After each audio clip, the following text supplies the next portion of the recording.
understanding, and they call it an app hopping behavior, that also assists in monetization to know that. Making sure that you are able to create a gameplay experience that doesn't overwhelm a player and it gives them that that dopamine hit that they're looking for at least once a day, maybe 10 minutes.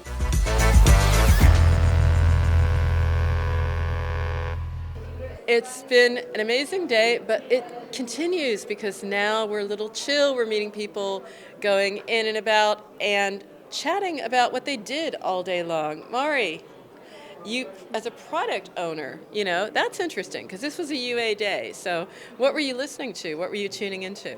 Definitely a lot of product monetization track. I'll take this one or no? Oh, sorry. Okay, sorry about that. I've been listening to a lot of the product monetization track because I am looking to learn about the evolving trends and strategies because there's constantly new things to learn when it comes to LiveOps and monetization and product, and especially relevant because we're hoping to release a game later this year. So it's really useful to be up to date as much as possible and see what other studios and other developers and publishers are doing. So it's great. You're releasing a new game this year, and I'll tell you what, that's grit, first of all, because there have been some sessions and some discussions that it's just, it is tough. Mm-hmm. It is not easy. Maybe we'll get easier in 2025 because we've sort of adapted our marketing. Tell me about the monetization model of your game and what you're planning. I didn't realize it, so give us the lowdown. Absolutely. So for a currently released game that I am the current product owner of, it's called Disney Heroes Battle Mode. It is heavily IAP, and a lot of our games do tend to be more IAP based as opposed to admon. Yeah. But we do notice that, especially with the boom in hybrid casual, hybrid games, that ad monetization is really important. So we're doing a lot of research as well into how to incorporate ads into our gameplay and how to monetize in that direction in a really positive manner, because with LiveOps and monetization, ROI is so important. So we want to make sure that when we go towards these new strategies, that we're incorporating both sides of not just IAPs, but also finding out how can we monetize ads in a better fashion. Mm-hmm. And you were on a panel as well. Was that the panel with the data that came also from AppMagic, so understanding more the LiveOps? Yes, that is correct. So Stan from AppMagic gave us some data points on what it's been looking like in 2024 and kind of where things are trending towards 2025, which was really exciting, especially because it kind of reinforces the type of research that we've been doing in-house at our studio here at PerBlue, and that includes kind of how important LiveOps is and making sure that when we're planning to go to market with a game, that LiveOps is definitely part of our strategy and you're able to kind of adapt to the emerging markets as quickly as possible, and having those plans as to not necessarily what is set in stone, but how can we adapt to these changes, to these markets and these new audiences once we actually do release our game. So it was very validating to see those data points. It's also really about the engagement of LiveOps, how important that is.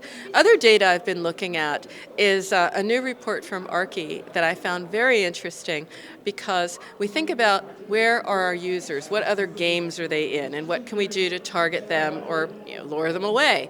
But now it's more about, well, what other types of apps are they in? So if you know, for example, that casual players, they have a tendency to also spend a ton of time in fintech apps, or maybe they're in social apps. So understanding, and they call it an app hopping behavior, how we go from one app to another and what that routine looks like, what that pattern looks like, that also assists in monetization to know that.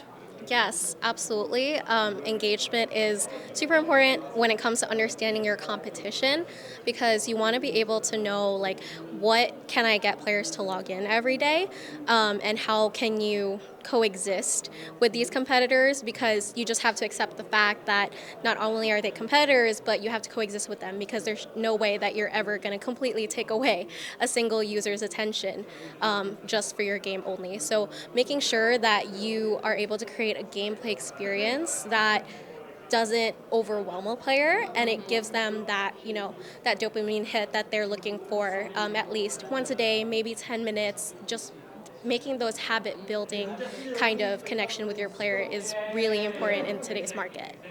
And also more and more because everything matters, every percentage point matters.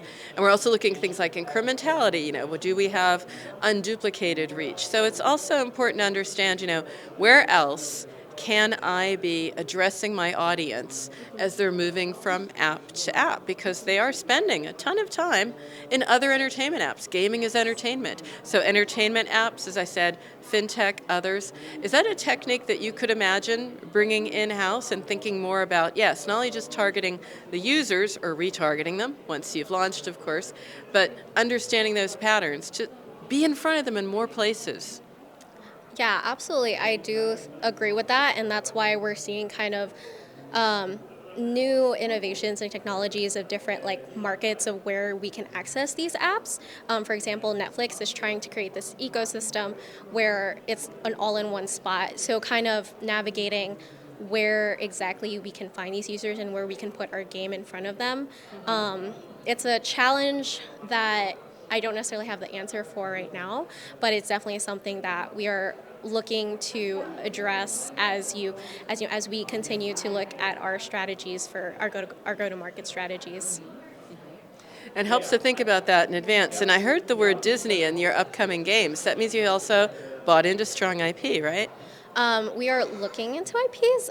So Disney is our our game that we made almost 7 years ago, and we're still working with them. It's been a very strong partnership, and it's also been fascinating to see how this has evolved over the years, because we've seen direct competitors actually sunset. Last year we had 2 direct competitors, so Disney Heroes Battle Mode is actually the only mid-core Disney Hero Collector RPG in the mobile market right now, officially, because I know there are some games that take IPs without actually creating contracts with these IP owners, but it's been a fun journey to be working with such a big IP and kind of planning our roadmap around what's available to us through their franchises. Okay. Well, different channels, different diversification, and looking for users where you find them. I wish you all the best with your new launch game. And when it does come out, Mari, then let me know, because I'll have you back. You're on, okay? I appreciate it. You're on. Hey, okay. And of course, if you're tuning into In the Groove on YouTube, well, go ahead and smash that subscribe button. It will allow you to stay up to date with the series, and not only that, enjoy the pure gold of knowledge and insights our guests bring to every episode.